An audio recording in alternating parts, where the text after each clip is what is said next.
பார்த்தீங்கன்னா, ஒரு தகாத உறவுல இருப்பான். இல்ல வேற ஏதாவது ஒரு பிரச்சனை இருக்கும். இல்ல அம்மா, அப்பா பேச்சு கேட்டுட்டு தான் நடப்பான்.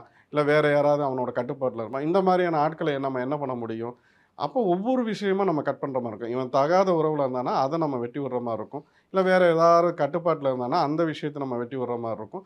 அப்புறம் கணவன் மனைவிக்குள்ள ஒற்றுமையா இருக்கறதுக்கு ஒரு சில விஷயங்கள் நம்ம பண்ற மாரி இருக்கும். மயானம் சார்ந்து இந்த ஏவல்ங்கிற ஒரு முறையில நம்ம செய்ற மாரி இருக்கும். பாவி வச்சு செய்றது. இது பொதுவெளியில யாரும் எதா சொல்றதில்ல.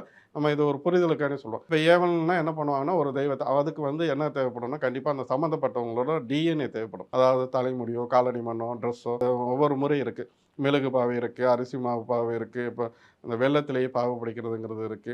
இன்னும் கருங்காலியில இருக்கு, மரப்பாச்சில இருக்கு. இந்த மாரியான பாவைகள இவங்க சம்மந்தப்பட்டவங்கள 2 பேரோட ஃபோட்டோ, இல்ல அந்த ட்ரெஸ்ஸு, தலைமுடி என்ன இருக்கோ அதெல்லாம் வச்சு, அதுக்குள்ள அவங்களோட ஸ்தூல ஆத்மாவ உள்ள இறக்கி, இன்னாரும், இன்னாரும் சேர்ந்து வரேன்னு சொல்லி மயானத்தில வச்சு, அங்க அதுக்கு உண்டான ஒரு படையல் போட்டு, ஒரு தெய்வத்த அங்கருந்து நம்ம ஏவி விட்டோம்னா,